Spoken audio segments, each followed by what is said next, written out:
Disclaimer: views expressed are purely personal and not related to the employing organization. So if you look at it, right, most of these are two things.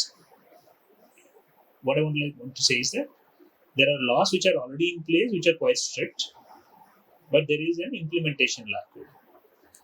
Second, there is a legal vacuum in certain cases also, right?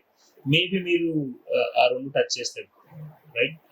ఒక initial first లో మనం అనుకున్నాం ఏంటంటే speedy justice, fast maybe you can touch that one as topic, where laws to act as deterring are there, but deterrents are there, but their implementation is the main problem, right? The execution is the main problem, and corruption is also the main problem, because first charge చేయాల్సిన వాళ్ళు charge చేయరు, which is, first complaint registration is the problem, crime reporting is the problem, which is because of the society's stigmas. Second, processing the crime that is reported, which is again charging the people involved and all of that, which is police again, the investigation authority. That's another issue. And the third one is about the judiciary, which is again overburdened judiciary, which is not actually, the Tariq pe Tariq and all of that sort, right? These are actually aiding to because if a trial runs for 8 or 10 years, the act loses its teeth, right? Yeah. Right? So this, if you are given a choice as to what needs to be part of this new act, probably you can speak on this, right? We already have fast track courts in place for sexual violence. We are, right? Because I think Telangana government has already passed, if I'm not wrong, 60 days lo undalani fast track courts undi. Then eక్కడ implementation ఉంది? Who is holding the investigation authority responsible? Who is holding the lower court as responsible? And even if there are high court orders saying that finish this case in the next 30 days or 60 days, even for non-complicated cases where there's documentary evidence, the lower courts are not being held accountable, right? So ఇప్పుడు మళ్ళీ there will be another law for the name of it, right? There will be a fast track court. See, sexual violence ki already majority of the and even in the new acts that have been passed, right? I think 180 days and ఉన్నట్టుంది. So ఉంది, law ఉంది. You don't probably need a special law. ఉన్న వాటిలలో why the implementation should be faster, and holding accountable. Right now there is a law, but there is no accountability associated with the law, but with respect to the implementation and the execution part of it. Probably that should be, అంటే మనకు లా కావాలనేది it's a general statement, right? Probably you can emphasize on that part of it, right? That's one thing. Next, maybe thoughts in that. If you have any suggestions. మనకి actually నిజంగానే మీరు అన్నట్టు loss place లో ఉన్నాయి, అంటే dowry act place లో ఉంది, మనకి జరుగుతుంది ఏంటో తెలుసు. అప్పుడెప్పుడోనే మనము దాన్ని ఇంప్లిమెంట్ చేసుకున్నాము.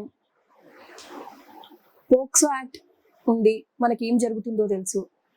Even prevention of sexual harassment, మనకి పాష్ కమిటీస్ ఉన్నాయి, అంటే ఎక్కడెక్కడైతే ఇన్స్టిట్యూషన్ ఆర్గనైజేషన్స్ ఉన్నాయో అక్కడక్కడ పాష్ కమిటీ అని ఉండాలి.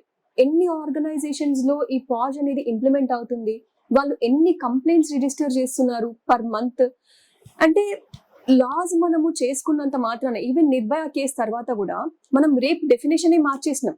అంటే వాడు ఎంత వయలెంట్ గా ఆ ఇన్సిడెంట్ జరిగింది అని అంటే, where we have to change our definitions as per it. అంటే నువ్వు పెనైల్ పెనట్రేషనే కాదు, నువ్వు ఇంకా ఏ వస్తువు తీసుకొచ్చి పెట్టినా కూడా దాన్ని రేప్ కిందనే కన్సిడర్ చేయాలి అని మనము ఏమంటారు డెఫినేషన్స్ కూడా మార్చుకున్న పరిస్థితి. బట్ నిర్భయ యాక్ట్ తర్వాత కూడా ఒక డిస్ట్రిక్ట్ జడ్జ్ ఒక కేసులో ఒక అమ్మాయి, నా భర్త నాకు ఇట్లాగా ఒక క్యారెట్ రాడిషో తీసుకొచ్చి నా యోనిలో పెడుతున్నాడు అని చెప్పి ఆమె కంప్లైంట్ ఇస్తే జడ్జి దాన్ని this is not a case of rape, ఎందుకంటే మనకి రేప్ డెఫినేషన్ లో ఇది లేదు. అంటే నువ్వు సుప్రీం కోర్టులో ఇచ్చిన డెఫినేషన్స్ కానీ లేదంటే లాస్ కానీ జడ్జిమెంట్స్ కానీ అది ఎంత వరకు కింది కోర్ట్స్ వరకు పాస్ అవుతుంది, డిస్ట్రిక్ట్ కోర్ట్ వరకు అవి నిజంగానే ఇంప్లిమెంట్ అవుతున్నాయా లేవా? అంటే నువ్వు ప్రతి కేసుని నువ్వు సుప్రీం కోర్టు వరకు తీసుకెళ్లలేవు కదా. ఇప్పుడు ఈవిడ ఈ డిస్ట్రిక్ట్ కోర్టులో జరిగిన ఈ కేసు, ఆవిడకి ఎంత వరకు తనకు ఆర్థిక పరిస్థితి ఉండొచ్చు, తను హైకోర్టుకి వెళ్ళడానికో లేకపోతే సుప్రీం కోర్టుకి వెళ్ళడానికో, ప్రతిదానికి నువ్వు సుప్రీం కోర్టుకి అయితే వెళ్ళలేవు కదా. కింద ఉన్న కోర్ట్స్ ఏవైతే ఉన్నాయో, సబ్ జుడిషియల్ కోర్ట్స్ ఏవైతే ఉన్నాయో, అంటే మెజిస్ట్రేట్ కోర్ట్ కానివ్వండి, లేదంటే డిస్ట్రిక్ట్ కోర్ట్స్ కానీ సబ్ డిస్ట్రిక్ట్ కోర్ట్స్ కానివ్వండి, అంటే ఇక్కడ జరుగుతున్న వాటికి కూడా యాక్చువల్ గా ఒక అకౌంటబిలిటీ అనేది ఉండాలి.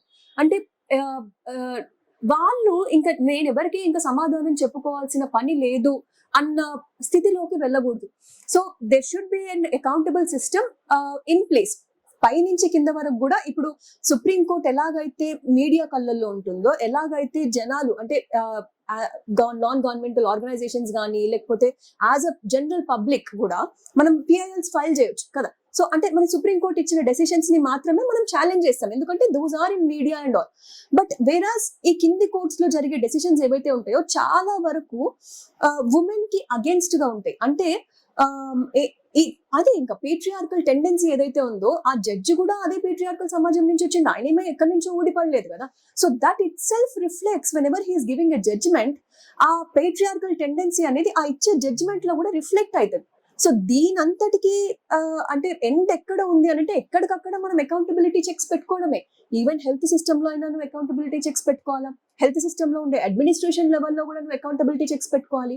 At the same time judicial system లో, పోలీస్ సిస్టమ్ లో అంటే నువ్వు వెళ్ళి ఎఫ్ఐఆర్ కంప్లైంట్ చెయ్యాలి అని అంటే ఒక 100 సార్లు ఆలోచిస్తావు. ఇప్పుడు మనకి ఈ రోజు మాట్లాడుకున్న డేటా ఏంది, మనకి అంటే రిపోర్టెడ్ కేసెస్ గంటకి 4 రేప్ కేసులు జరుగుతున్నాయి అనేది మనం రిపోర్టెడ్ డేటా. అన్రిపోర్టెడ్ కేసెస్ ఎన్ని ఉంటాయి, ఆల్మోస్ట్ దీనికి 10 ఇంతలు ఉంటది.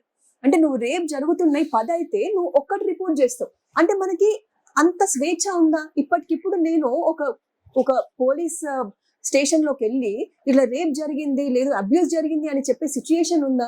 ఎందుకు దీన్ని అంటే డిఫ్యూజ్ ఎందుకు చేయట్లేదు? ఆ టెన్షన్ ఎందుకు బిల్డప్ చేస్తున్నారు? అంటే పోలీస్ వ్యవస్థ కానీ జుడిషియల్ వ్యవస్థ కానీ అంటే ఒక పోలీసు వస్తున్నాడు అంటే ఇక్కడ నుంచి పక్క నుంచి ఇట్లా వెళ్తామే తప్పితే వాళ్ళతో పాటు అంటే వాళ్ళు కూడా మన వాళ్ళే, వాళ్ళు కూడా మనతో పాటు కలిసి పనిచేసే వాళ్ళే అన్న ఏమంటారు ఆ కంఫర్ట్ లెవెల్స్ లేవు.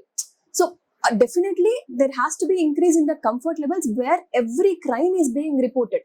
మనం చూసుకుంటే యాక్చువల్ గా కేరళలో క్రైమ్స్ చాలా ఎక్కువ రిపోర్ట్ అయి ఉంటాయి. మనకి ఏమనిపిస్తుంది అంటే డేటా చూసినప్పుడు అరే కేరళలో ఎంత ఎక్కువ క్రైమ్ ఉంది అన్నట్టు కనపడుతుంది.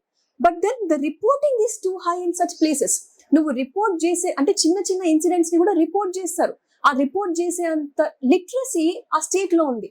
నువ్వు మిగతా స్టేట్స్ లో జనాలని ఇల్లిటరేట్స్ గా ఉంచి వాళ్ళని భయాల్లో ఉంచి వాళ్ళకి కావాల్సిన ఫ్యూడల్ సినిమాలే వాళ్ళకి చూపించి అంటే ఎంతసేపు కూడా ఆ ఎదుగుదల అనేది ప్రతి అంశంలో ఉండాలి కదా. It's not only in one aspect, every other aspect లో ఎదుగుదల అనేది ఉండాలి.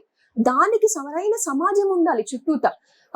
అట్లాంటప్పుడే మనం బయటకు వచ్చి ఒక నేరాన్ని రిపోర్ట్ చేయడం కానీ లేదు దానికి సంబంధించిన ఇన్వెస్టిగేషన్ ఇంపార్షియల్ గా జరగడానికి కానీ ఒక అవకాశం ఉంటుంది. ఇప్పుడు కూడా మనం మీడియా ట్రయల్స్ చూస్తున్నాము.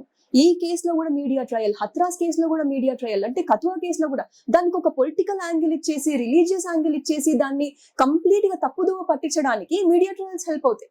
సో అలాంటివి మనం ఎంత వరకు కట్ డౌన్ చేయగలిగితే ఇప్పుడు ఈ వాట్సాప్ ఫార్వర్డ్లు కానీ అంటే ఎట్లా ఎక్కడ వైలెన్స్ జరుగుతున్నా కూడా అక్కడ ఫేక్ న్యూస్ అనేది తొందరగా ప్రాపగేట్ చేసి అంటే దానికి కూడా ఒక సిస్టమ్ ఇన్ ప్లేస్ ఉండాలి. Even for the fake news also.